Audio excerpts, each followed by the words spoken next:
Buenas tardes, ¿cómo están? Bueno, vamos a dar comienzo, si les parece, a este cuarto encuentro de este programa de actualización primaria de la salud, que está organizado, como decimos, pero está bueno reconocerlo e insistir en esto, por la Secretaría de Salud de la Municipalidad de San Pedro, con el auspicio y el acompañamiento del Colegio de Médicos de la Provincia de Buenos Aires, Distrito Sexto, y la Sociedad Argentina de Medicina.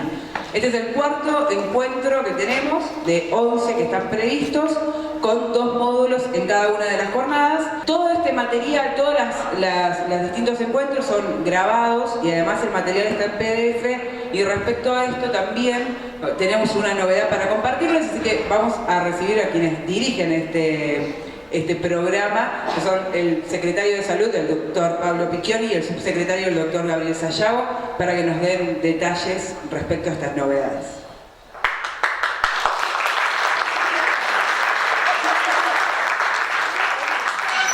Bueno, primero, como siempre, buenas tardes a todos. Gracias por venir nuevamente, por acercarse cada 15 días a esta gama de capacitaciones que estamos brindando en la ciudad de San Pedro. Y como siempre, ir recalcando puntos que fueron hablados y vividos, digamos, en la charla anterior. Puntos interesantes donde en el ida y vuelta que surgió justamente entre los que vinieron a ser expectantes y los speakers, donde se habló mucho de lo que genera de positivo el trabajo integrado, donde cuando terminamos con el trabajo individual de lo que es un profesional con un paciente y se transforma en un trabajo en realidad integral o comunitario, obviamente trabajándolo con una comunidad o con un paciente mismo. ¿Por qué destacamos eso? Porque siempre desde el primer día con Gabriel y cuando empezamos esta gama de capacitaciones, estábamos buscando el vínculo integral, obviamente, de cada uno de los actores que tenemos en nuestro sistema de salud primario, apuntando siempre también a mejorar justamente la contrarreferencia con nuestro segundo nivel. Y en ese detalle, justamente en la capacitación anterior, se vio la necesidad que había de justamente integrar la multiplicidad de profesionales que teníamos trabajando desde nuestros enfermeros, que son, digamos, nuestros reyes o dueños de nuestros centros de salud, hasta el último bastión, que puede llegar a ser el médico o aquel profesional que trabaja justamente haciendo el diagnóstico complementario, y a veces dado más que nada en el segundo nivel. Entre las cosas que queríamos anunciar justamente, que estábamos redondeando y tiene que ver con el trabajo cotidiano y con las agarradas por ahí de cabezas que nos pegamos diariamente, es la aparición de nuestro Classroom, justamente colaborado fuertemente con el equipo que tenemos trabajando, donde está descargando cada una de las capacitaciones que se está brindando quinquenalmente con nuestros speakers, y en lo que por ahí va a dar un detalle mayor nuestro subsecretario. Bueno, ¿cómo les va? Muy buenas tardes. Con la colaboración de Micaela tenemos la posibilidad ahora de tener todas las clases que ya tuvimos, que fueron 3. La cuarta clase va a estar subida al Classroom de Google. Y si quieren le pasamos las diapos, pero bueno, les vamos a compartir un enlace que les va a llegar por WhatsApp. Ahí van a poder llegar a ver todas las clases que ya subimos, y también ahí debajo va a haber un enlace para ver el YouTube.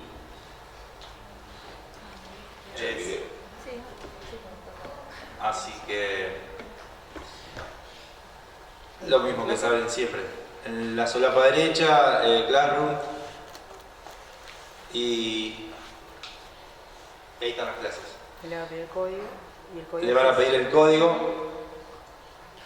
Hacen un clic ahí si es necesario, pero muchas veces solamente con el enlace vía WhatsApp lo van a poder subir.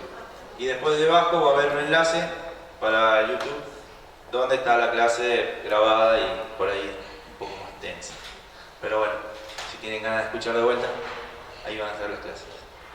Bueno, En referencia a lo que decía Pablo, hoy va a ser la cuarta clase, vamos a la cuarta clase consecutiva del módulo de clínica médica.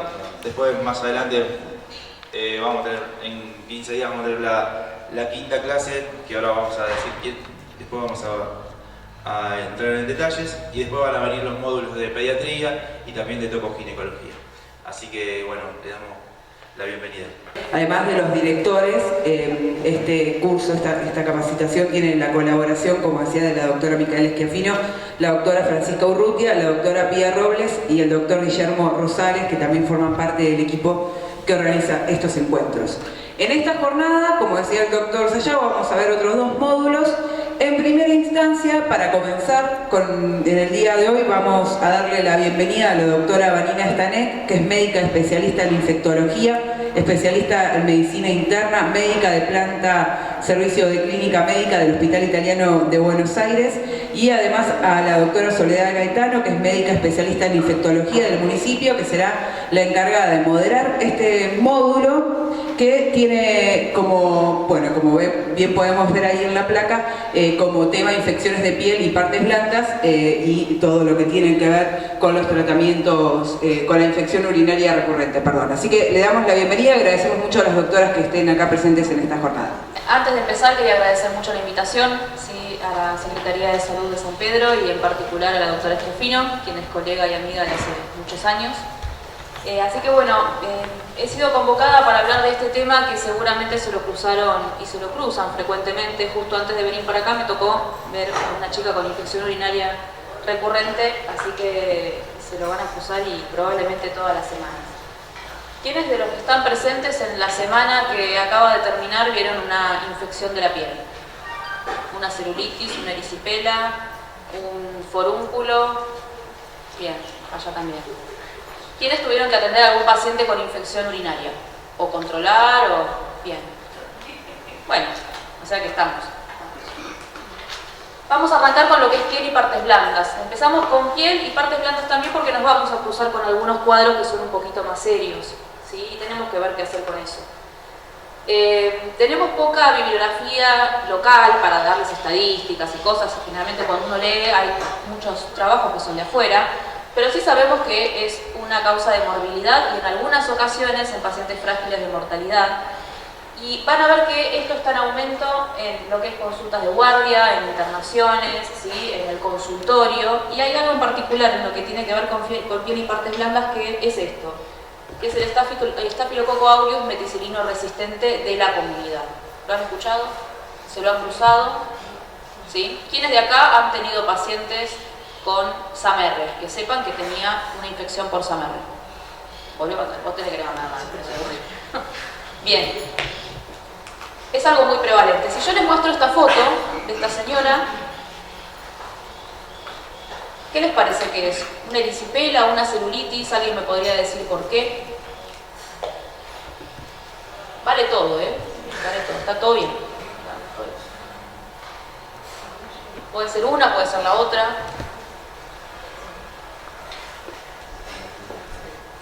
Si no, empiezo con... A ver, erisipela, ¿quiénes levantan la mano? Una erisipela en la cara. ¿Celulitis? Bien, bien. Si yo les muestro esta foto, que es una chica más joven, capaz que no se llega a ver bien en la foto, pero ella lo que tiene acá es bastante más edema que la señora. Van a ver que tiene incluso borrada un poco la anatomía.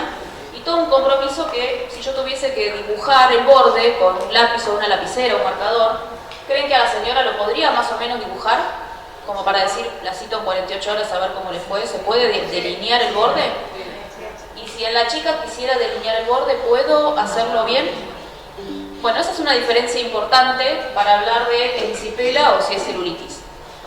En la práctica, esto es muy teórico, después en la práctica nos va a cambiar el tipo de tratamiento antibiótico. Puede que sí, puede que yo pueda hacer alguna cosa fina y dar algo específico para erisipela, pero en la realidad es que esto, a los fines prácticos, cuando en el momento de indicar el antibiótico va a ser muy similar. Es decir, yo puedo dar un antibiótico y tratar estas dos cosas, pero básicamente la erisipela versus la celulitis tienen una clínica diferente que ahora vamos a ver. La severidad es diferente porque esto está localizado en un plano bastante más superficial, por eso yo lo puedo delinear, lo puedo dibujar. En cambio en esta chica lo que está pasando es que está avanzando en planos más profundos, por eso yo de afuera veo mucho edema, no sé bien qué es lo que está pasando y esto se puede extender en profundidad y también a nivel, digamos, lateral. Así que el tratamiento va a ser similar. Esto se parece un poquito más a una erisipela y esto se parece un poquito más a una celulitis y ahora vamos a ver por qué.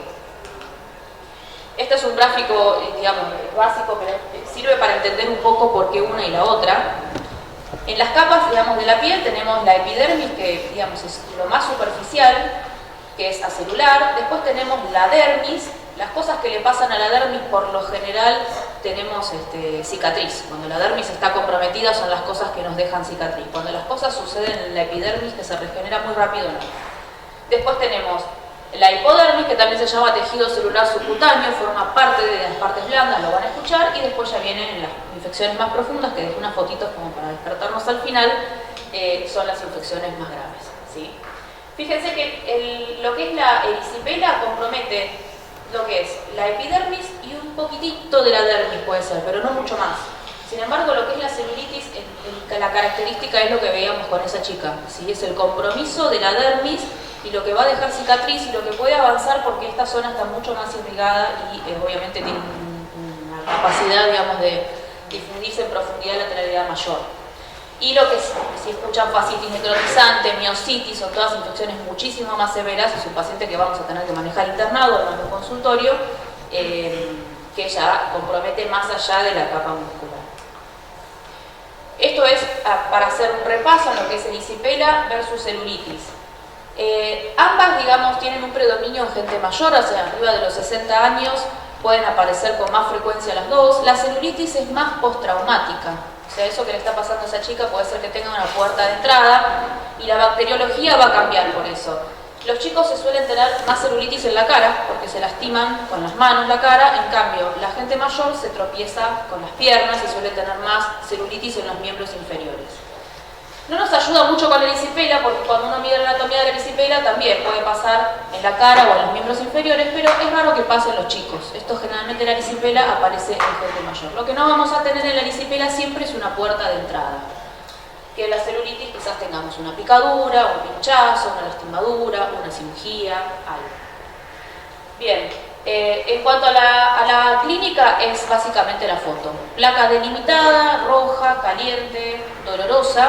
Versus en la celulitis, algo que no vamos a poder delimitar, no lo vamos a poder dibujar. El compromiso sistémico, justamente en la erisipela, como es superficial, no vamos a tener mucho compromiso sistémico porque va a quedar bien superficial. En cambio, la celulitis, tranquilamente, si uno no la cura, puede evolucionar y el paciente tener fiebre e incluso terminar internado con un cuadro grave. En cuanto a la bacteriología, acá sí es importante marcar la diferencia porque nos marca dónde podemos ahorrar antibióticos y en dónde no. En la erisipela se lleva a todos los laureles el estreptococo. El piógenes, otro tipo de estreptococo que no vale la pena recordar, y muy rara vez un estafilococo. ¿Habrán escuchado alguna vez de alguien que se haya dado penicilina inyectable para una erisipela y que se esté dando penicilina? Por ahí dicen que sí. Es bastante común.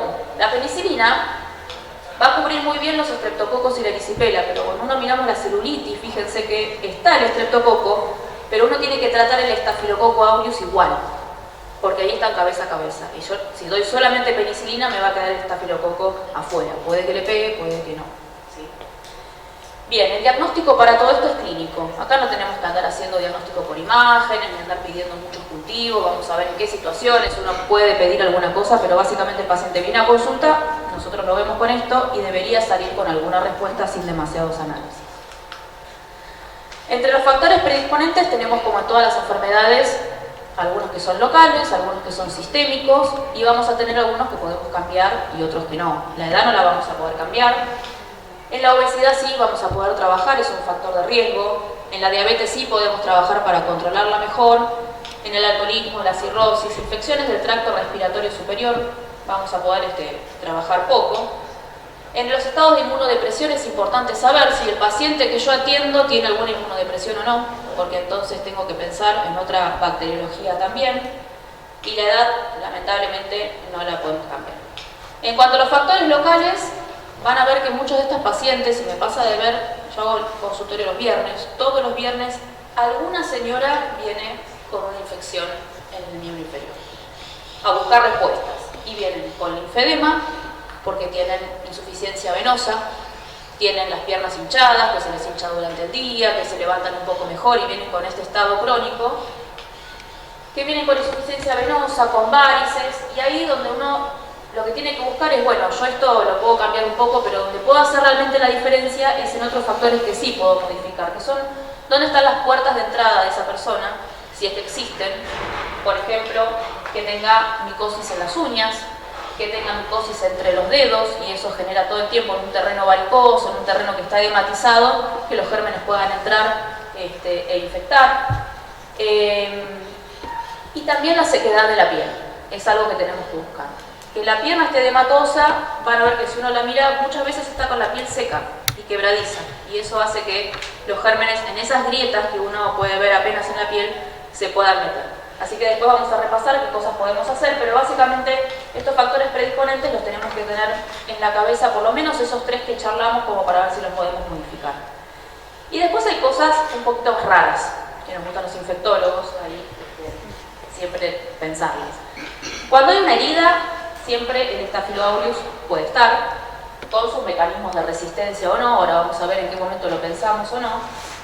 Cuando es después de una mordedura, ahí, digamos, si es una mordedura de perro, de gato, de cualquier animal, tenemos que considerar otra bacteriología. No me puedo quedar solamente con esto que vimos de erisipela, Staphylo, Strepto. O sea, si hay una mordedura de por medio, que puede ser inclusive humana, ¿no? Una piña a otra persona y se clavan los dientes, eso funciona para nosotros como una mordedura. Y ahí tenemos que pensar en otra bacteriología, que es la de la boca, ¿sí? Que después vamos a ver. En personas que son diabéticas o que tienen cirrosis hay mucha predisposición para que estas cosas se den por bacilos gram negativos.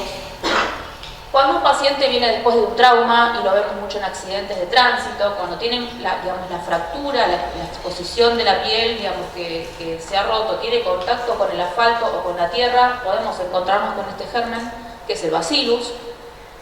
Y cuando alguien cae y se lastiman aguas que están contaminadas, empiezan a aparecer estos otros más difíciles, como la aeromonas, las pseudomonas. Es decir, estamos hablando ya de un capítulo que vendría después si yo le doy un tratamiento inicial y no funciona. Puedo interrogar esto, y si tengo algo de esto, ahí deberíamos hacer algo distinto para que esa persona mejore. El diagnóstico, como decíamos, es clínico. Si miran ahí el rédito de sacarle hemocultivos a alguien que tiene esas infecciones, no sirve porque tengo muy poca chance de encontrar en la sangre lo que está pasando en una pierna y en una persona que está estable y sin fiebre. Así que no está recomendado, salvo que sea un caso grave o que sea un paciente trasplantado, inmunocomprometido por otra causa. El cultivo local tampoco. Ir a hacer un cultivo sabiendo que más o menos la flora ya tengo a grandes rasgos cuál va a ser. Si no es un paciente inmunocomprometido y no le pasó ninguna de las cosas que veíamos antes, tampoco tiene mucho sentido perder tiempo con eso. Y las imágenes, algo similar. También enviar a alguien a hacer una imagen tiene que ser algo que yo estoy pensando, bueno, acá hay un absceso, hay una colección, que no es fácilmente drenable, que necesito mostrarle a algún cirujano que hay un absceso como para que hagamos alguna ecografía. Y ni hablar de tomografía de resonancia, son para casos mucho más complejos. Cuando uno pide una radiografía es porque, digamos, tiene a mano algo para hacer, en algo muy grave, por ejemplo, detectar la presencia de gas adentro de un tejido blando. Cuando hay presencia de gas en un tejido blando, que son esas palpaciones crepitantes, estamos hablando de alguien que probablemente no esté caminando por ahí ni en un consultorio, ¿sí? O sea, si uno detecta eso, la presencia de crepitación del tejido, y puede haber en una radiografía gas, significa que ese paciente tiene que ir a un quirófano y recibir tratamiento endovenoso. Bueno, como ven, los diagnósticos diferenciales de la celulitis son muchísimos y es muy difícil a veces para nosotros saber si a ciencia cierta es celulitis o no. Un poco nos ayuda que cuando está de los dos lados es raro que justo tenga celulitis bilateral. Se ha descrito, por supuesto, en alguna ocasión puede pasar, pero fíjense que Esto de acá que ven se ve más o menos, pero este enrojecimiento es secundario a una trombosis venosa profunda. Esto que ven acá es el inicio de una calcifilaxis. Esto es una dermatitis por éstasis venosa. Esta es la evolución de un hematoma. Recién la última es una celulitis real. Si miran es prácticamente lo mismo, ¿sí? Es muy parecido. Acá importa mucho cómo empezó, cuánto tiempo lleva, ¿sí? Un poco interrogar al paciente, si hay aumento de la temperatura local, si le duele, no le duele. Estos cuadros cursan con mucho dolor, con aumento de la temperatura local y una piel roja que podría ser casi fucsia, les diría, ¿sí? Estamos hablando de un cuadro que es muy, muy llamativo. Bien, y como tratamiento vamos a tener que internar a pacientes que no van a poder manejarlo de forma ambulatoria, sea por severidad o porque no puedan tomar los comprimidos que nosotros les queremos dar. Antes de empezar con un antibiótico, es importante recordar esa tablita de cosas que le pasaron, cómo arrancó este cuadro, si el paciente viajó a algún lado, no, con qué se traumatizó, si recibió antibióticos previamente. A veces cuando llegan al infectólogo ya pasaron por 2, 3 esquemas antibióticos y eso hay que recabarlo, porque si no funcionó no me va a funcionar ahora tampoco. Y ahí siempre en este tipo de infecciones debemos cubrir en todos los casos el erisipela celulitis, el estreptococo y el Staphylo aureus sensible lo cubrimos fácilmente con muchos esquemas, ¿sí? Ahora vamos a ver un poco cuándo tenemos que pensar en SAMR, que sí nos trae algunos dolores de cabeza. Bien. Me dijeron que con penicilina han visto personas, ¿no? Con penicilina inyectable. En este caso, si yo quisiera tratar una erisipela porque veo algo que se parece a lo que tenía esa señora, y digo, esto es una erisipela de libro, pasa a veces, no pasa siempre, podría tranquilamente dar penicilina, que es la droga, digamos, el primer antibiótico que surge, extremadamente barato y que es muy bien tolerado, y que no va a tener impacto en la flora del paciente. Recuerden que los antibióticos no discriminan entre atacar bacterias malas versus buenas, o sea, el antibiótico cuando ingresa mata toda la flora que esté en su espectro del paciente. Podría tratar con penicilina, podría tratar con amoxicilina también, y ahí tienen las dosificaciones. O fíjense que con la celulitis podría dar cefalexina y tratar, si no me queda claro si es una u otra, las dos patologías, con una dosificación de 500 miligramos cada 6 horas. Con cefalexina nos quedamos tranquilos con los dos. Fíjense que los esquemas que tienen la celulitis va a tener cefalexina, pero si no, no puedo dar amoxicilina sola, tengo que usar amoxicilina clavulánica, amoxicilina que si lo han tomado no es lo mejor para tolerar, versus amoxicilina sola. Es un, digamos, barre mucho más con nuestra flora, genera más intolerancia, más diarreas. Y si mezclamos amoxicilina con trimetoprima sulfametoxazol, para no decir marcas, podemos tener el mismo rédito, pero la verdad que versus tomar cefalexina sola no tiene mucho sentido en cuanto a costos y en cuanto al costo ecológico también que tiene. En pacientes alérgicos tenemos la clindamicina o la citromicina solo en erisipela, les diría que para recordar solamente la clindamicina. Y tenemos otras medidas para indicarle a esos pacientes. Es importante cuando vemos que hay algún, no es en la cara, sino en algún miembro que está afectado, que puede ser un brazo, puede ser una pierna, elevar el miembro infectado y disminuir el edema hace que mejore, se sienta mejor el paciente, pero además cura más rápido. Y por supuesto siempre tratar las puertas de entrada, porque si no lo tratas una vez y en 2 semanas lo vamos a tener de vuelta. En cuanto a los corticoides, no los indicamos de rutina en absoluto. En lo que es erisipela hay cierta bibliografía controvertida, pero no para nada en celulitis, por lo cual no lo damos. Y fíjense el tiempo. ¿Qué les parece un tratamiento de 5 días para una celulitis o una erisipela? ¿Les parece corto? ¿Les parece largo? ¿Qué han visto? Corto por ahí. ¿A alguien le parece largo? Seguro. Bien. ¿Qué han escuchado de celulitis? ¿Cuánto tiempo debería tratar? Porque esto cambió. Si uno mira guías de hace... Por eso va a estar bien. Si uno mira guías de hace 10 años era otra cosa. 10 días. Bien. ¿Alguien más? ¿Una semana? ¿14? Bien. Bueno, si uno mira las guías de hace más de 10 años, va a encontrar que dice 10 días o más. Pero siempre se trata, en infectología, de acortar los tiempos. Cuando uno trata y barre con la flora del paciente, empiezan a aparecer los bichos malos. Se han escuchado de la multiresistencia y eso se viene, y no solo se viene, es un problema actual y va a empeorar. Entonces tratamos de todo lo que podamos acortar los tratamientos, vamos a tener menos costo ecológico, pero también económico, ¿sí? Porque eso tiene un gasto. Así que con 5 días de tratamiento, si el paciente mejoró, aunque no se haya ido toda la placa, porque yo no espero que esa piel que tuvo semejante impacto quede blanquita de golpe, pero sí tiene que mejorar, con 5 días es suficiente. No hace falta dar más. Si quiero lo puedo extender, si no me gusta, hasta 7, 10 días, pero les diría que hoy en día llegar a los 10 días es muy raro y superarlos estaría mal. Ese sería el caso. Para casos recurrentes, esa señora que viene todo el tiempo con, ya es el tercer episodio que me pasa el año, podemos tener casos recurrentes. Acá es importante ver los diagnósticos diferenciales, si realmente estamos hablando de una celulitis y si realmente es así, existen, es verdad, están reportados. Y acá tenemos que ir de vuelta a ver si la piel tiene algún predisponente, si está seca. No. Estamos todo el tiempo más que indicando antibióticos, indicando cremas hidratantes y esta o la otra que tenga vitamina A. Tratar el edema de la manera que podamos, las medias de compresión, todo esto para nosotros es rutinario. Y tratar, por supuesto, las puertas de entrada y si podemos, si el peso del paciente está excedido, se va a beneficiar en bajar de peso. El tratamiento farmacológico lo reservamos solamente en los casos recurrentes, esa penicilina que ustedes escucharon de dar una vez por mes, solamente cuando uno no logró lo anterior, porque generalmente lo que sí va a tener impacto es todo lo anterior. Si no, me la voy a pasar dándole antibióticos a alguien que tiene las 10 uñas de los pies engrosadas y con una micosis. Bien, ¿y qué puedo dar? Bueno, la famosa penicilina, que la puedo dar cada 3-4 semanas inyectable o vía oral. Pero les diría que si me preguntan, en los últimos 5 años no he indicado ninguna de estas. Es decir, uno no debería llegar a eso, porque llegar a esto es no encontrar la causa de lo que realmente está trayendo el problema.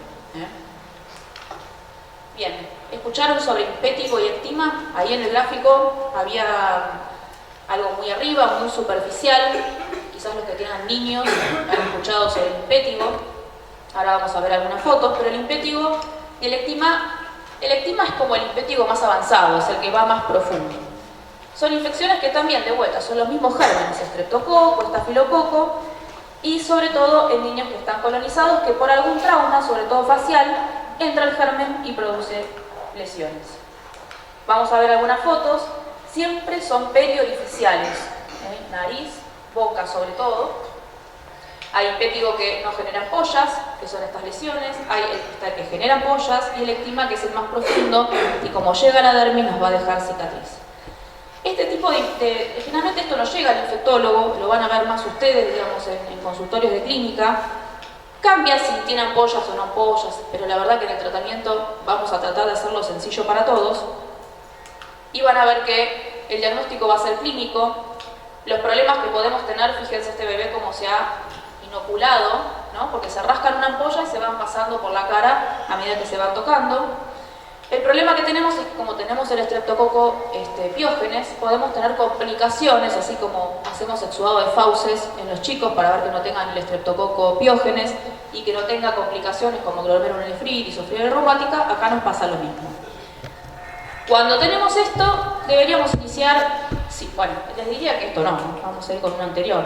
Si tenemos algo así, podemos ir tranquilamente con una crema tópica y evitar el antibiótico sistémico. Ahora, cuando tenemos lesiones que están tan extendidas, tenemos que embadurnar, digamos, la cara del paciente y directamente arrancamos sí con algún antibiótico y de vuelta la cefalexina es dentro del espectro lo más económico, lo más tolerado y efectivo. Bien, del Staphylococcus aureus meticilino resistente les quería contar algunas cosas porque hay reportes en la Argentina de que estamos en una tasa cada vez mayor y creciente y el problema que tiene el Staphylococcus aureus es que nos mata la famosa cefalexina. Entonces, si está presente y yo le doy cefalexina, no se va a curar. Entonces tenemos esta resistencia a los betalactámicos y tenemos que ir un poco monitorizando, bueno, en qué momento lo tengo que sospechar o cuándo lo tengo que cubrir. Estas son las definiciones, básicamente les quería contar que hace años se hablaba de que el Staphylococcus aureus meticilino resistente de la comunidad, no el que está metido en el hospital, son distintos. El que anda dando vueltas en la comunidad tenía una definición muy microbiológica con determinada resistencia, pero hoy en día para nosotros que sea de la comunidad significa que se da en un paciente que no tiene contacto con el hospital. O sea, no estamos hablando de un paciente que dializa 3 veces por semana, sino ese paciente que viene al consultorio y que básicamente no tuvo contacto previo con el sistema de salud. ¿Qué factores de riesgo hay para este germen que está en la comunidad? Bueno, estos son factores de riesgo que han quedado un poco obsoletos porque pueden tranquilamente no estar presentes, pero sí se ven un poquito más en familias un paciente que tiene forunculosis a repetición y viene después el hermano y viene después el padre, ¿sí? Es por contacto. Y al ser por contacto, fíjense que los deportistas, especialmente los que hacen rugby, que tienen muchísimo deporte de contacto, también se pueden dar brotes de este estilo. Bueno, ni hablar en pacientes que tengan, digamos, sean usuarios de drogas endovenosas, en servicios penitenciarios, soldados, es decir, todo lo que tenga cierto hacinamiento hace que esto se pueda propagar. Vamos a ver algunas fotos de por qué nos interesa este tipo de germen. Tiene un factor de virulencia que lo caracteriza, que es diferente de otros bichos como puede ser el estreptococo, que lo que hace es necrotizar los tejidos que tiene alrededor. Realmente genera daño y severo. Y eso hace que tenga lesiones bastante llamativas, grandes y purulentas, ¿sí? Porque lo que ven acá, por ejemplo, bueno, este es el forúnculo, pero fíjense todo el enrojecimiento que hay alrededor. Seguimos un poco más, a veces aparecen bocas, digamos, fistulizantes alrededor por donde sale el material purulento. Y como esto afecta la dermis, de vuelta van a quedar cicatrices. Y puede ser que vean pacientes que tienen a veces mucho en la axila, en la ingle, o en esta zona, digamos, puede ser en el cuello o atrás en la nuca, que quedan, uno los mira y tienen cicatrices de eventos previos y vienen sufriendo de esto bastante seguido. A tal punto que este germen, si se llega a meter en neumonías de la comunidad, van a ver que en algunas guías en pacientes que entran graves, está recomendado empezar con vancomicina por esto. Porque si uno tiene una neumonía grave que no me responde a los antibióticos comunes y que es necrotizante, bueno, ahí tengo que pensar que este germen puede estar dando vueltas. Y acá hay algunas definiciones de qué es lo que puede dar este germen. No es lo mismo hablar de forúnculo, no es lo mismo hablar de foliculitis y no es lo mismo hablar de forunculosis. Y esto es, bueno, algunas definiciones como para que nos podamos entender mejor. Esta foliculitis es donde está el pelo, ese folículo piloso se infecta. Esto suele resolver solo y no necesita absolutamente nada. Absolutamente nada. El mismo organismo lo puede resolver. Cuando tenemos un forúnculo no lo pudo resolver. Acá ya tenemos compromiso de la epidermis y de la dermis y tenemos material purulento contenido. Ahora vemos qué hacemos. Y la forunculosis es la aparición de varios a la vez. No es un forúnculo, son estos pacientes que uno los ve ya con cicatrices previas y les sigue sucediendo. ¿Qué hacemos? Si es un forúnculo pequeño, está descrito que con el drenaje, y ahí conviene tener siempre algún cirujano amigo que cuando uno recibe este tipo de pacientes le dice, bueno, te lo mando. Si es un absceso, digamos, pequeño, con drenaje solamente y sin necesidad de antibióticos tendría que estar bien. Es difícil, los pacientes quieren antibióticos, cuesta, pero si lo podemos hacer está bien. Ahora, cuando ya tenemos algo que mide más de 5 centímetros, esto surge a través de los trabajos, si el paciente está inmunocomprometido, si tiene compromiso sistémico, y ni hablar si tiene todo un halo rojo alrededor, ahí no importa si yo lo dreno o no lo dreno, voy a necesitar sí o sí de antibióticos. Así que se recomienda siempre ahí ni una ni otra, las dos juntas. El drenaje, porque fíjense que donde hay un absceso, el antibiótico va a circular alrededor. No está, o sea, el absceso es totalmente, no tiene irrigación, así que el antibiótico, por más que yo le dé el mejor, el más potente, va a circular alrededor y ese material purulento va a quedar ahí a modo de nido, vamos a decir. Así que drenaje y antibióticos, en este caso 5 a 10 días, dependiendo de la evolución, exclusivamente de la evolución del paciente. ¿Qué le vamos a dar acá? Ya no podemos hablar de cefalexina porque acuérdense que con el SAMR la cefalexina no va, los betalactámicos no van. Así que trimetroprima, sulfametoxazol, en dosis que vienen ya, digamos, prefijadas cada 12 horas, es un antibiótico que suele andar muy bien. Y la clindamicina les diría que lo reserve para pacientes alérgicos, a las sulfas, porque la clindamicina cae distinto que trimetroprima. Para casos graves, si el paciente lo tengo que internar, tengo que ir con drogas más pesadas como la vancomicina, por supuesto. Y nunca me tengo que olvidar, y esto me pasó hoy en el consultorio con pacientes que venían a controlarse, a ver cómo estaban después de haber estado internados. Si a mí me toca a alguien que tiene esto porque lo mandaron a cultivo, porque alguien le tomó una muestra de la herida, lo puedo hacer, si estoy en un forúnculo, lo mando al cirujano o lo hago yo en el consultorio, puedo con una jeringa mandar ese material a ver que busquen si está esa bacteria. Tengo que decolonizarlo, sea SAMS o sea SAMR. Si ese paciente tiene mucho estafilococo en su piel, se va a beneficiar, sobre todo en esos que están todos cicatrizados, en hacer un intento. No le puedo prometer nada, pero sí le puedo decir que lo que podemos hacer por él es bajar la cantidad de estafilococo que tiene en su piel. Y ahí tengo que hacer una mezcla. Tengo que decirle que se bañe con un jabón de clorhexidina durante una semana, que viene al 2%, que viene líquido, ya viene preparado, se compra en las farmacias, y un ungüento nasal que se pone de mupirocina por fuera de la nariz, un poquito por dentro, mañana y noche, durante esa semana que se va a bañar también, o 5 días, ¿sí? Pero esta estrategia conjunta, a veces en los que tienen muchos forúnculos recurrentes, lo que le decimos es la primera semana de cada mes, haga esto, ténganlo en su casa.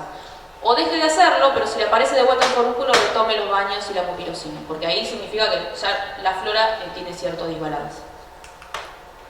Solo para terminar, acá 3 diapos de infecciones más graves, que son las que si yo veo no las puedo manejar en consultorio, las tengo que mandar sí o sí a una guardia a internar. La piomiositis, como dice su título, es pus en el músculo, básicamente. Es una infección purulenta en el músculo. Y acá vemos una imagen donde vemos este músculo que está hipodenso, lo vemos que tiene ahí cierto compromiso. Acá no se ve, pero por fuera no hay mucho cambio en la piel, es un paciente que le duele. Le duele, yo lo toco y le duele muchísimo, tiene muchísimo dolor al tacto, pero por fuera no veo nada. Significa que el músculo es lo que está comprometido y yo en la piel, en la parte blanda, pero en la piel no voy a ver demasiado. Cuando alguien tiene mucho dolor y yo no lo puedo ver, le tengo que dar bolilla. O sea, si alguien tiene mucho dolor y ni hablar de si tiene fiebre, por más que yo no vea lesiones, tengo que investigar un poco qué le está pasando. Y acá sí voy a necesitar seguramente algún estudio. Esto puede ser porque alguien tuvo un hematoma, tuvo un trauma, ese hematoma se le infectó. No lo vi, pero hay descrito casos de ejercicios intensos, necrosis muscular y después sobreinfección. Parásitos musculares como puerta de entrada, en pacientes diabéticos, bueno, en fin. O que venga de otro lado, hay un hueso, esto ya es más raro, pero que hay hueso, hay otro tejido, o está la piel infectada, entonces el músculo se compromete. Bien, en imágenes sí, voy a tener que ir por una resonancia, una tomografía, algo para ver el músculo, porque no va a ser nada fácil. Y voy a tener que operar ese músculo. Es muy raro que ese músculo se cure solo. Generalmente requiere drenaje y antibióticos. Esto se los traigo porque es una infección muy severa, que son infecciones ya necrotizantes, que avanzan rapidísimo, de piel y partes blandas, ya sea como dice ahí, si son fascitis, miositis, dependiendo de la capa, digamos, de la piel donde se dan. Acá se trata de algo posquirúrgico, es muy raro verlas, pero van a ver que estas son las pautas de alarma, ¿no? El dolor desproporcionado a lo que yo veo en el examen físico, una induración profunda pero que no logro ver qué es lo que está pasando, el paciente tiene claramente afección sistémica, está mal, no solo le duele, tiene fiebre, o en pacientes más grandes están confusos. Si crepita ya estamos tarde, eso significa que ya hay gas presente en los tejidos. Y cuando aparecen en la piel generalmente es por ascenso, o sea, ya aparecen ampollas porque lo de abajo está muy mal. Y la gangrena de Fournier, perdón por la foto, pero a los infectólogos nos gusta poner estas cosas, que es una variante de lo que vimos antes, que tiene este nombre porque se da en la zona genital. Entonces nos pasó de ver pacientes que usaban papagayos o que se traumatizan en el cuidado cotidiano, que por pequeñas lesiones hacen infecciones tremendas, sobre todo en pacientes inmunocomprometidos, en pacientes diabéticos, que lo que hacen es cualquier cosita que se esparce por acá, que es un lugar que tiene una cantidad de bacterias tremenda y es normal que así sea, hacen infecciones profundas que sí o sí van a necesitar un quirófano, un drenaje y antibióticos endovenosos. ¿Sí? Así que si alguien viene con algo en esta zona, nunca hay que desestimarlo, hay que citarlo a control. Si yo le doy un antibiótico y no estoy seguro, yo en 48 horas tengo que ver qué está pasando porque el avance es súper rápido. Por último, esta es la última de mordeduras de animales. Nunca desestimar una mordedura, ¿sí? Aunque sea, digamos, uno lo vea poco significativo, pero fíjense acá abajo los 4 colmillos, 1, 2, 3 y acá está el cuarto que hizo menos lesión. Es característico, a veces vemos los dos, pero en este tipo de mordeduras lo que más funciona es lavarse con agua y jabón enseguida, y eso la gente no lo hace. Generalmente le muerde el animal y sigue haciendo otra cosa, o se pone a retar al animal, y cuando pasa eso, lo primero que tenemos que hacer es lavar la saliva del animal y evitarnos este problema. Pero cuando yo ya veo esto, o si veo ya este eritema, digamos, que tengo acá, o veo solamente la mordedura, es indicación de antibióticos, porque se infectan un montón. Y les diría que se infectan el 80% o más. Ahí, a la cabeza, amoxicilina con clavulánico para todo tipo de mordeduras. Si bien me importa la especie, y hay algunas diferencias, a los fines prácticos lo primero que tengo que hacer es amoxicilina clavulánico por 3 a 5 días después de una mordedura. Nunca olvidarse qué animal mordió, si puede tener rabia o no, así que chequear si ese animal estaba vacunado o si tengo que hacer alguna denuncia y vigilarlo.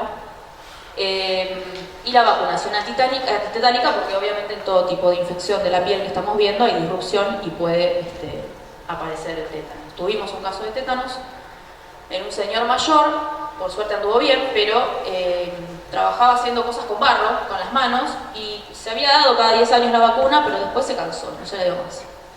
Así que le agarró un tétanos tremendo, pero fue el único que vi, la verdad, en el hospital, y tuvimos la suerte que anduvo bien, pero bueno, la recuperación no fue nada fácil.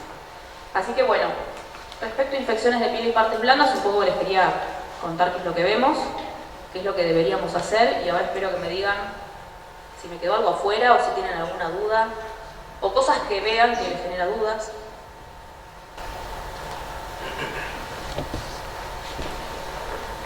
Como quieran. Yo para poder capaz se mezclan, bueno, no sé. Bueno, si no, si alguien quiere preguntar después, no hay problema.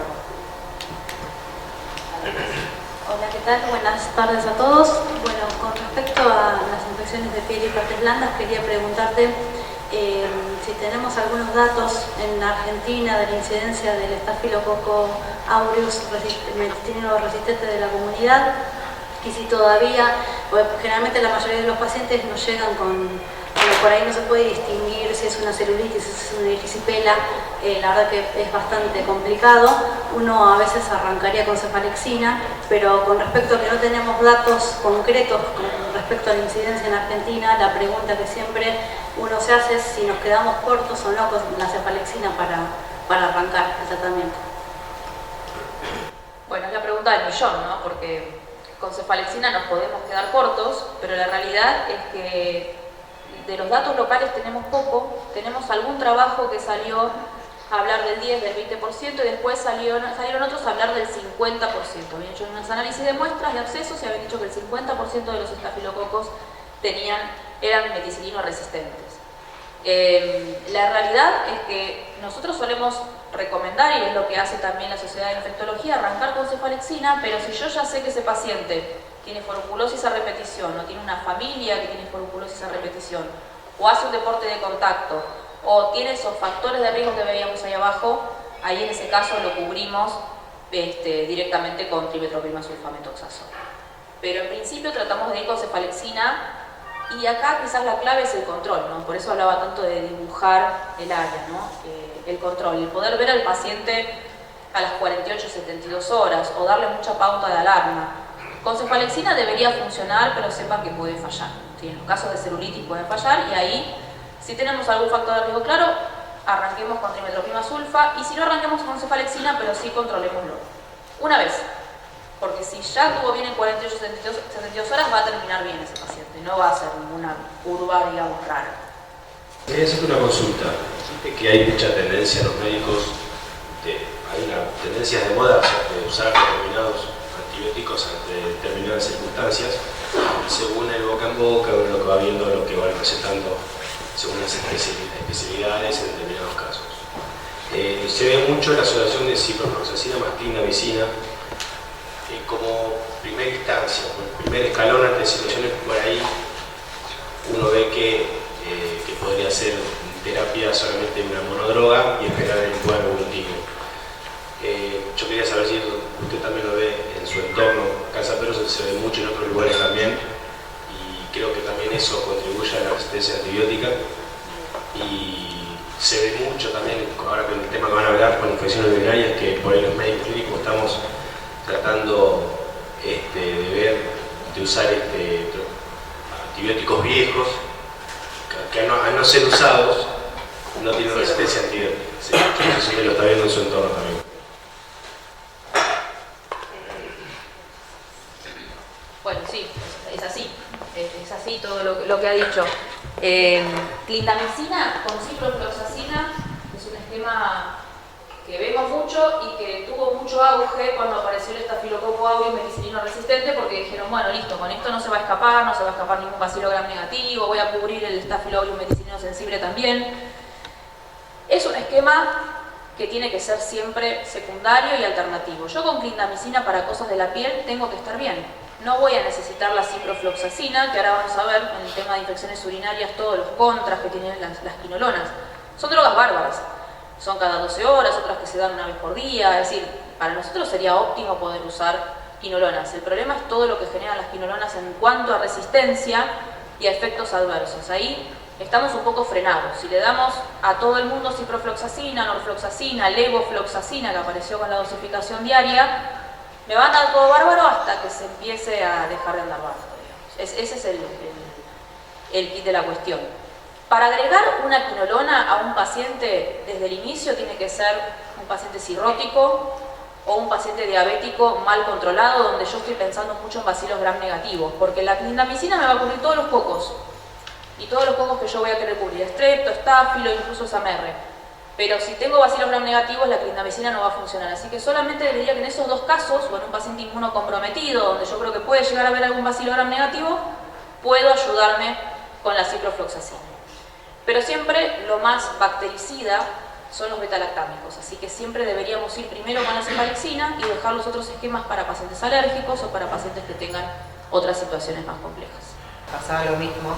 En pediatría tenemos muchas lesiones en piel todo el tiempo y la verdad que lo que estamos viendo hace un tiempo es que la cefalexina es bastante poco gentil con los chicos, más que nada con las lesiones en cara o las lesiones muy petiginizadas, los abscesos periunguales y las lesiones en piel de miembros inferiores.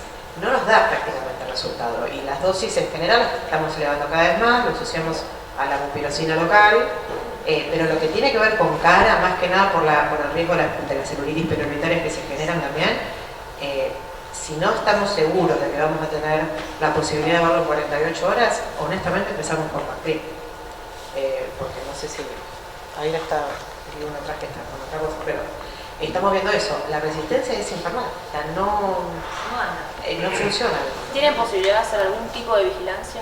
Sí, a veces sí, por eso depende. Porque capaz que uno tiene un... Depende de eso, una cosa es si estás en consultorio particular tuyo o en el hospital, que lo puedes citar, a veces van a decir no. En general en los centros de salud nos pasa que es muy difícil, porque no hay, por ejemplo en el caso nuestro, pediatras todos los días en los centros.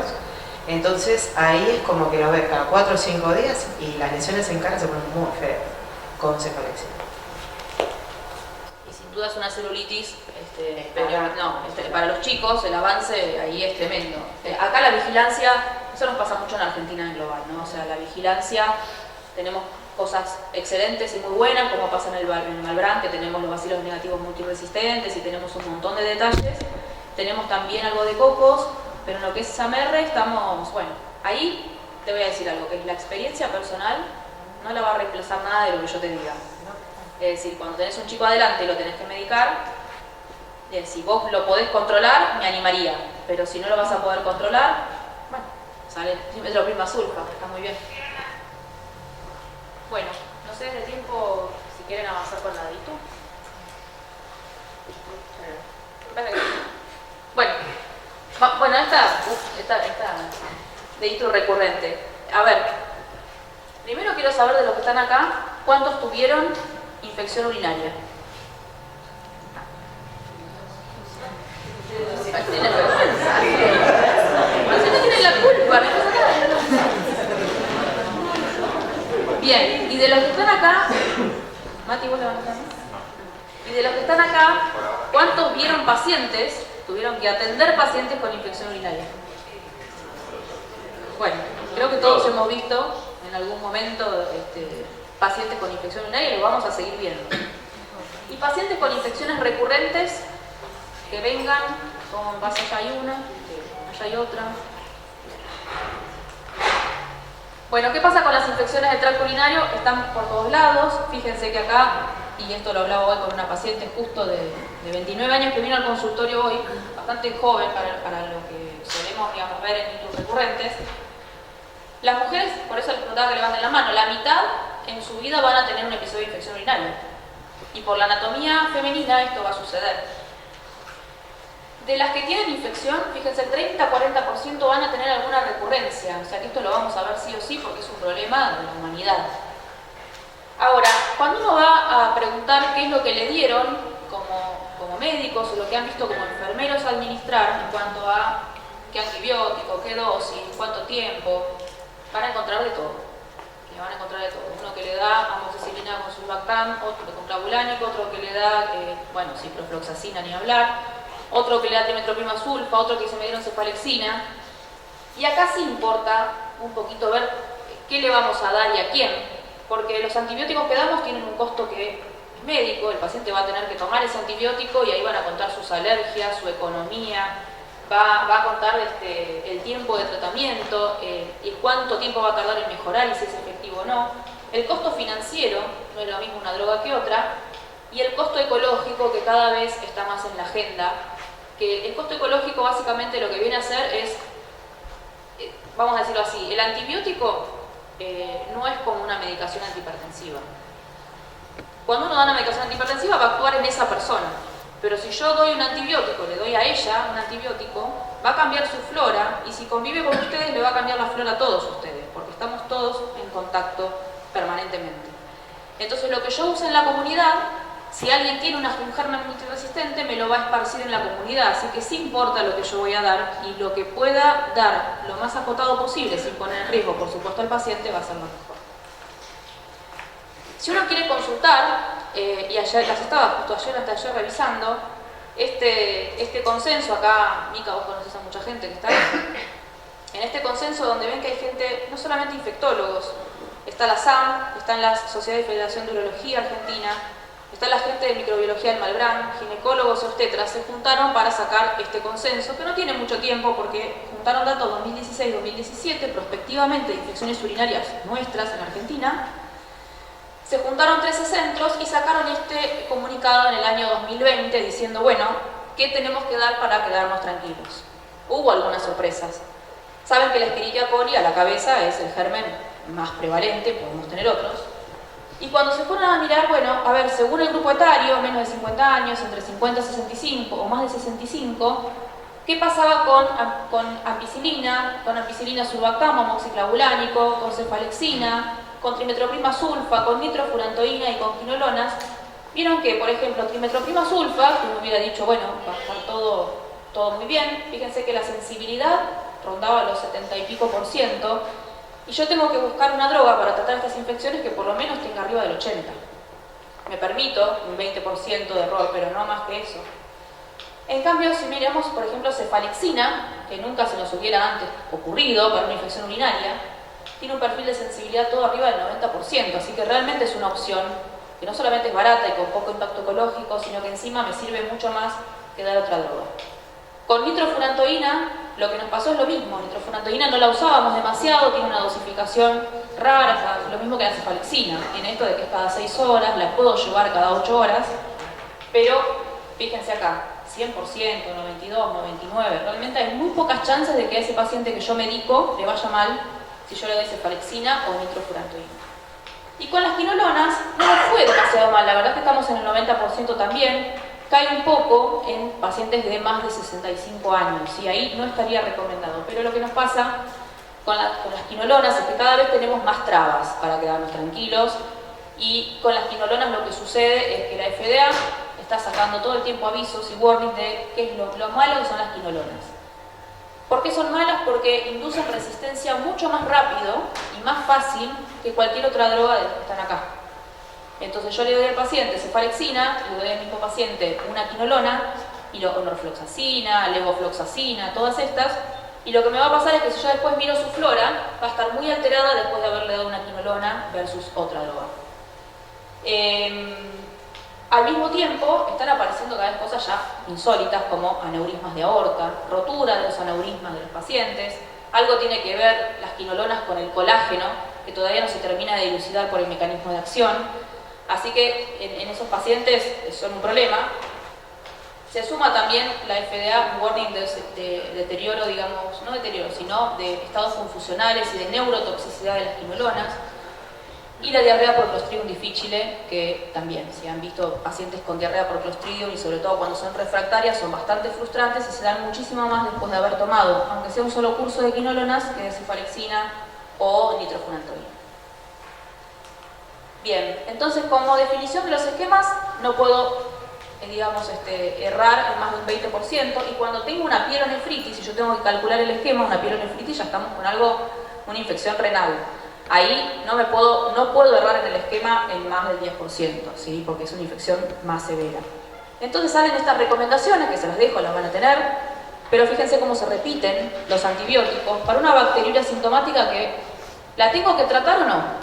Levante la mano el que trata una bacteriuria sintomática. Buenísimo.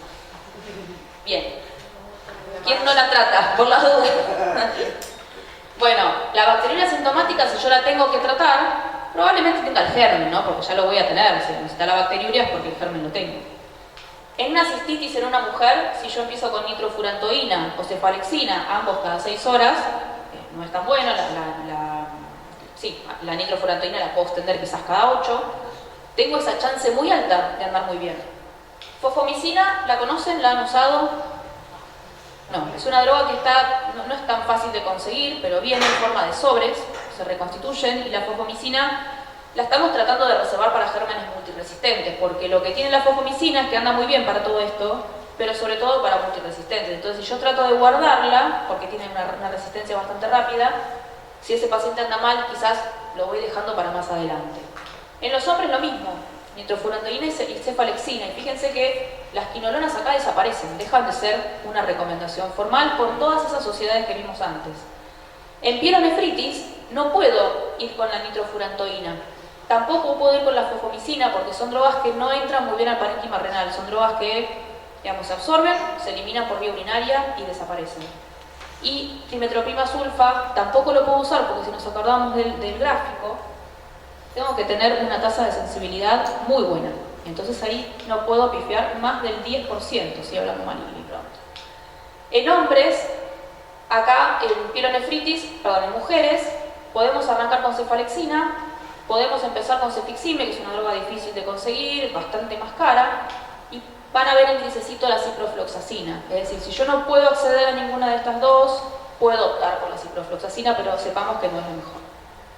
Y en cuanto a hombres, se recomienda por la sensibilidad, si yo lo tengo disponible, dar una dosis de ceftriaxona en la guardia, tomar el urocultivo y citarlo con ese urocultivo, ¿sí? A ver a qué lo puedo cambiar después. El urocultivo es no sé qué demora tienen acá en el resultado. 48 horas. Bueno, es rápido, es así. Es decir, yo puedo usar 2 dosis de ceftriaxona, es una dosis diaria, y ajustar después a la pielonefritis. Si no, tengo la opción de la ciprofloxacina. Está. Probablemente me vaya bien. Pero también tenemos que saber que si ese paciente después viene con diarrea, tengo paciente para rato. En prostatitis, ya aguda o crónica, la aguda es un cuadro mucho más importante, el paciente está mucho más comprometido y ahí tenemos que ir con antibióticos que son parenterales, preferentemente la ceftriaxona, y después ajustar al cultivo. Y en prostatitis crónica sí podemos usar, por ejemplo, fosfomicina, que es una molécula muy pequeñita, que entra muy bien, pero quiero ver después el cultivo, porque todo esto es empírico, hasta que después le pueda dar algo que no tenga un compromiso ecológico. Bien, y bacteriuria sintomática, ¿qué significa? Significa, como el nombre dice, presencia de bacterias en la orina en un paciente que no tiene síntomas. O sea que yo acá tengo el cultivo en la mano.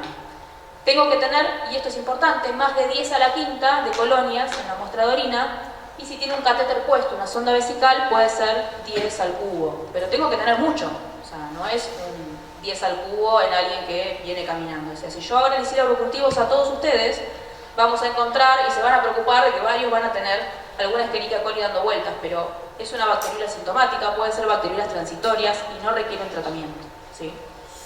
¿Alguien dijo yo? Después, el sedimento urinario, ¿lo piden? ¿Les importa? Ahí sí, en pediatría sí. A ver, contar pediatría, a ver. Pues los chicos son otro tema. No, en pediatría nosotros lo primero que tenemos siempre son el sedimento. Te llega un paciente sintomático, febril, depende también muchísimo de la edad, depende si tiene menos de 3 meses, si tiene de 3 a 6 meses, o si tiene más, y las características del paciente. Entonces, en función de todo eso, uno evalúa clínicamente al paciente y ve inicialmente el sedimento. Si el sedimento es patológico, en un chico grande, no pensemos en el mayor, si inicialmente es muy patológico, y el paciente está con disuria, febril, iniciamos el tratamiento con cefalexina hasta el resultado del uro. También va a depender si es nena, si es varón, tenemos muchas vulvitis, hay una serie de cosas, pero nosotros quedamos...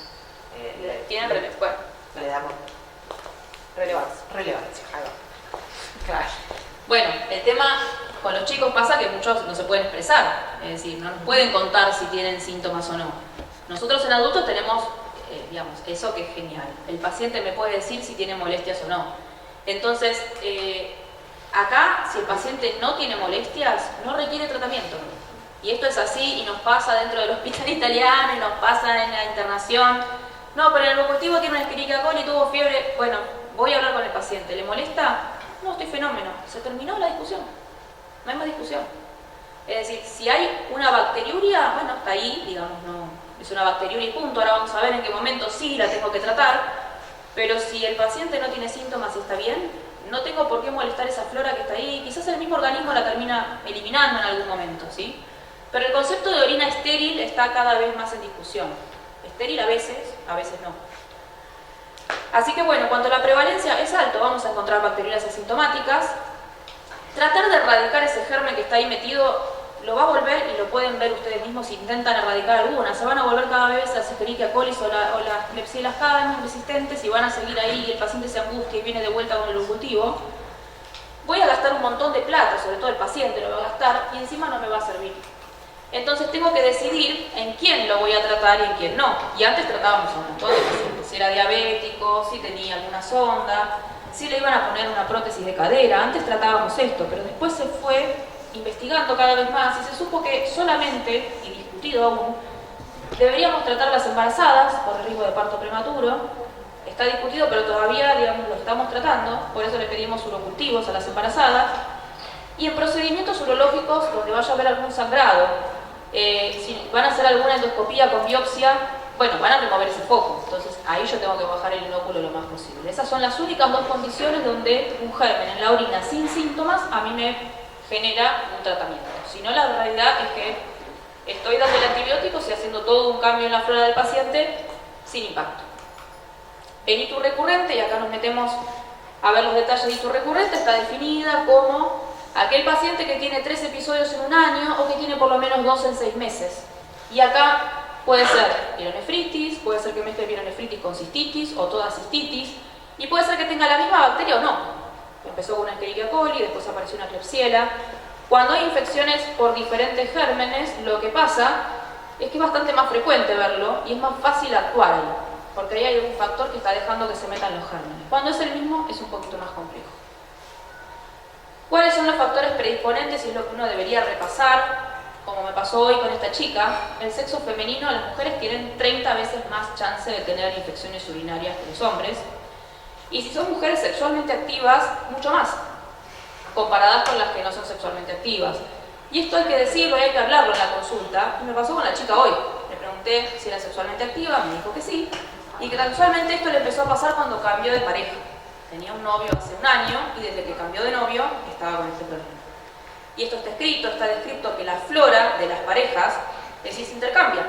Yo tengo mi flora, mi pareja va a tener otra flora, pero si yo mantengo, digamos, un intercambio sexual, eso también va a pasar en cuanto a los gérmenes. Y ese, vamos a decir, encontronazo de flora va a hacer que puedan aparecer estas infecciones urinarias recurrentes. ¿Le va a durar para siempre? No, ya le expliqué a la chica que no, le va a pasar un tiempo. El tema es qué hacemos mientras tanto, que por qué antes estaba bien y ahora no. Las cremas espermicidas están bastante poco usadas, vienen más en preservativos, pero hay un componente que es el nonoxinol, que mata el lactobacillus, que es un comensal en la vagina y que tiene que estar para protegernos de las infecciones, así que es un factor de riesgo que si justo empezó a usar algo así, debería dejar de usarlo. Tener cálculos y tener cálculos significativos, que no son eliminados, pueden alojar gérmenes que generan infecciones urinarias recurrentes, ni hablar de tener una sonda puesta. Tener anomalías congénitas, que ya sean conocidas, algún uréter o doble sistema excretor, cosas que pueden generar éstasis, digamos, de la orina. Tener prostatitis crónica en los hombres, alguna intervención o ser diabético, son factores de riesgo muy conocidos. Y en la posmenopausia aparece el gran capítulo de la mujer posmenopáusica que no tenía este problema y que después de la menopausia empieza con infecciones recurrentes. Y acá hay un tema de los estrógenos hacen que haya glucógeno en la vagina, que el lactobacillus pueda vivir ahí y expulsar, digamos, a los bacilos negativos malos y que no entren. Cuando se pierden los estrógenos, todo eso desaparece, aparece la atrofia del tejido y empiezan a aparecer los gérmenes que no deberían estar ahí, que vienen básicamente de la región anal. La disminución de la tensión del detrusor para orinar, los prolapsos, hacen que también sean cosas que se van sumando y que hay que pensar en estas pacientes. Gérmenes cualquiera, Escherichia coli en la cabeza, Klebsiella, Proteus, cualquier enterobacteria que se le ocurrió meterse, enterococos también. Ahí. En los pacientes añosos, no sé si ustedes trabajan con pacientes, seguro que sí. ¿Cuántos de acá trabajan con pacientes ancianos? Un montón. Bueno, el desafío diagnóstico de un paciente que es anciano, que tiene cierta demencia o que no se puede expresar, pasa que un letargo, un delirio, una febrícula en un paciente que está un poco confuso o que deja de comer, es todo un desafío en saber si hay una infección urinaria o no. Y eso es un desafío para todos. Básicamente, eso sigue siendo un problema. Ahora, ¿qué hacemos con esto? En el paciente, digamos, la hija que nos trae el hidrocultivo y le dice esto. Bueno, ahí lo importante es ver si el paciente cuando toma el antibiótico mejora. Si yo le hago la prueba terapéutica y digo, bueno, este paciente se manifiesta así. Me río porque hace poco la hija se conectó desde otro país para decirme que la mujer que estaba en un geriátrico en Buenos Aires estaba más peleadora. Y como estaba más peleadora con sus compañeros de geriátrico, le hacían urocultivos y le daban positivos. Bueno, no. O sea, hay un límite, ¿no?, de las cosas. O sea, estamos hablando de un paciente que se pone subfebril y se confunde o se pone un cambio significativo. Urocultivos, acuérdense, yo tiro urocultivo y voy a encontrar, va a ver. Entonces ahí tengo que ver si realmente le está pasando algo y si cuando le doy el antibiótico mejora. Si yo le doy el antibiótico y no mejora, eso no es la infección urinaria. Tenemos que ir para otro lado y hay un montón de cosas que le pueden pasar. En las mujeres que tienen flujo y síntomas vaginales tenemos que pensar que quizás haya algo vaginal y que se genera una irritación de la uretra, no es que le está pasando algo al árbol urinario. A veces el ginecólogo nos da una mano con eso o las revisamos nosotros. Bueno, y acá viene algo medio paradójico, que es, por un lado nos recomiendan descartar litiasis, por lo menos alguna ecografía alguna vez en alguien que vive con infecciones urinarias, pero al mismo tiempo nos dicen que hacer ecografías no tiene mucho rédito diagnóstico. Bueno, yo les traigo la bibliografía, eso lo dejo ahí, yo les pido ecografía, me fijo que no tengan cálculos muy grandes y que tengan un buen vaciamiento de la vejiga cuando terminan de orinar. Si tienen residuo después de la afección, le pido al urólogo que nos ayude con eso. ¿Qué hacer con estas pacientes? Primero, empezar con medidas básicas, higiénicas y conductuales que pueden hacer un cambio importante. Si eso no funciona, si son mujeres, podemos empezar con estrógenos tópicos y hacer el efecto de lo que hacían los estrógenos antes. Esto puede ser en forma de cremas, en forma de óvulos. Y en cuanto a los estrógenos, ahí hay que trabajar mucho porque las mujeres, digamos, no todas son, digamos, proclives a usar óvulos, por ejemplo. Tenemos que preguntarle cuál es su preferencia, cómo aplicar las cremas. Y suelen dar bastante resultado. Bien utilizados hay una tasa del 80-85% de que andan mucho mejor. Ahora, empieza hoy y no va a tener el resultado mañana. Se tiene que regenerar todo ese epitelio, tiene que volver a haber glucógeno y eso va a tardar un mes.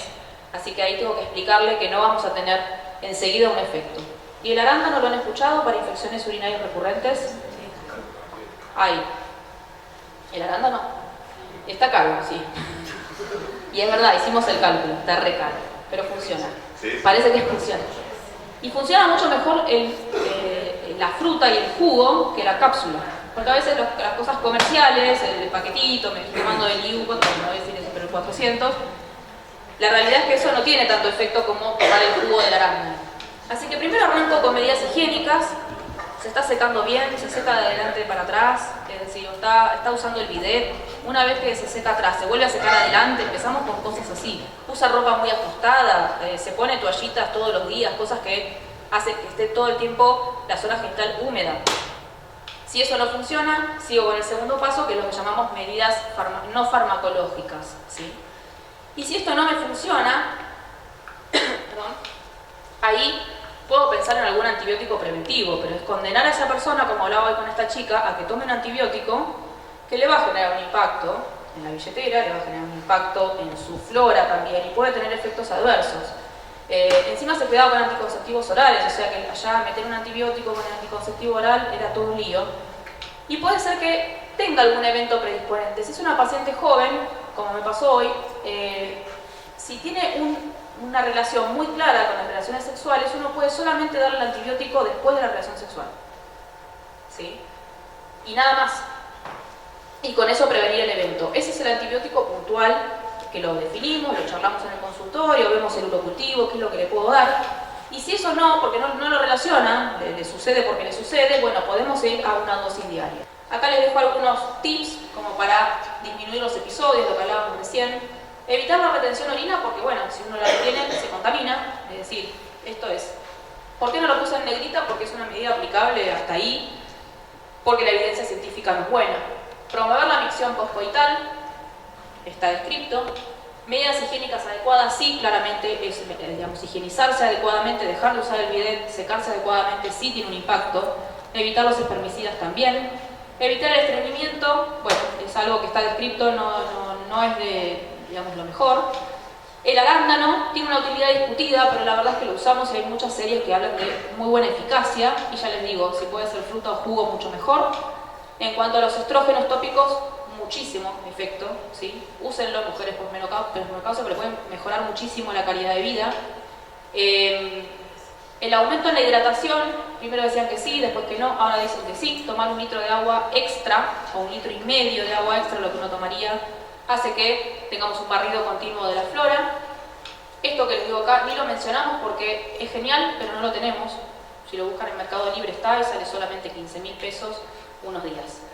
Así que la D-manosa es algo que está investigado afuera, es buenísimo, es para tomar, pero en este momento para nosotros no es aplicable, lo veremos más adelante.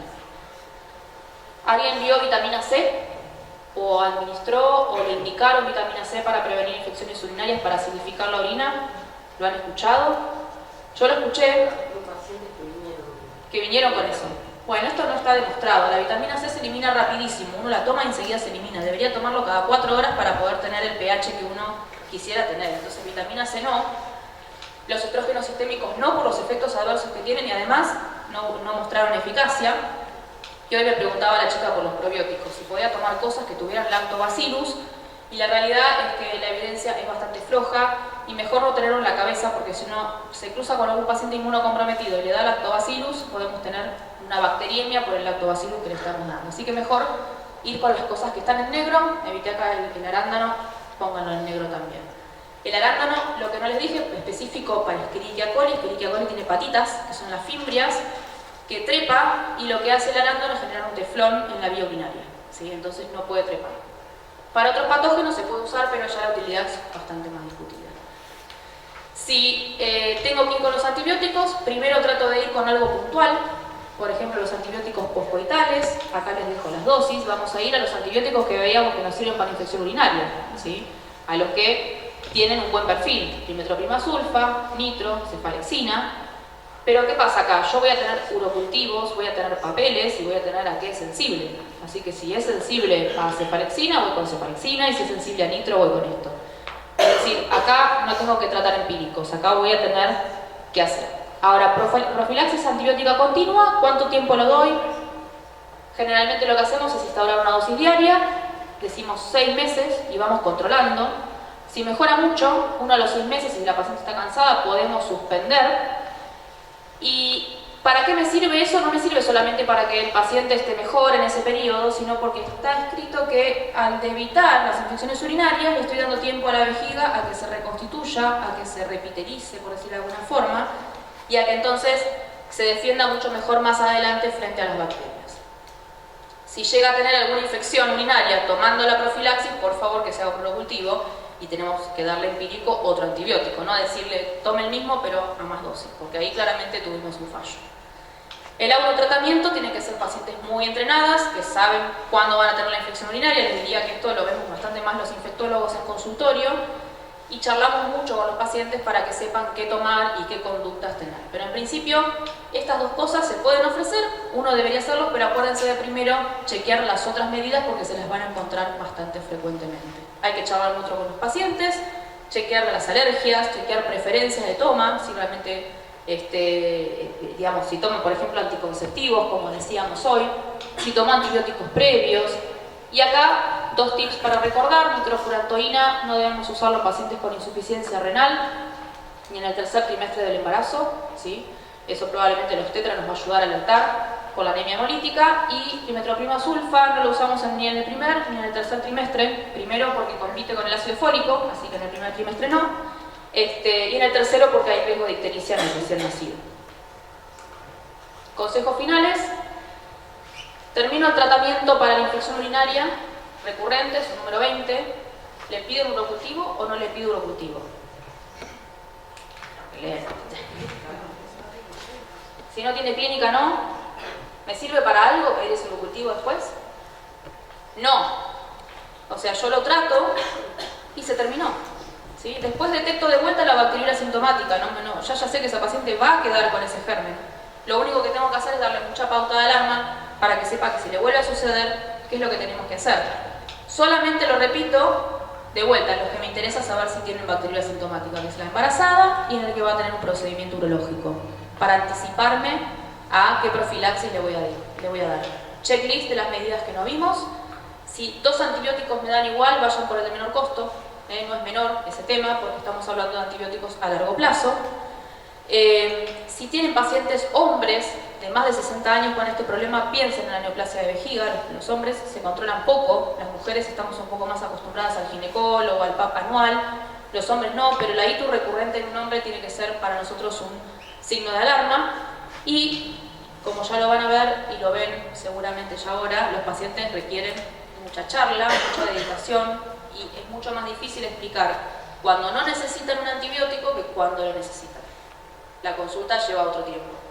Ahora, yo ahorraría muchísimo tiempo si en cada consulta hay un antibiótico, pero hay que invertir para poder combatir estos gérmenes multiresistentes que se vienen. Tenemos que tratar de reemplazar con tiempo, de alguna manera, porque es escaso, la prescripción del antibiótico. Y ahora, saben que la semana pasada se promulgó la ley de resistencia antimicrobiana. Los antibióticos van por duplicado, yo creo que esa fue una forma de... Nadie va a querer indicarlo. Va por duplicado, con dosificación, con domicilio, con teléfono. Viene un lío bárbaro, pero más trabajo para nosotros, pero la idea es que justamente pensemos 2 veces antes de prescribir un antibiótico.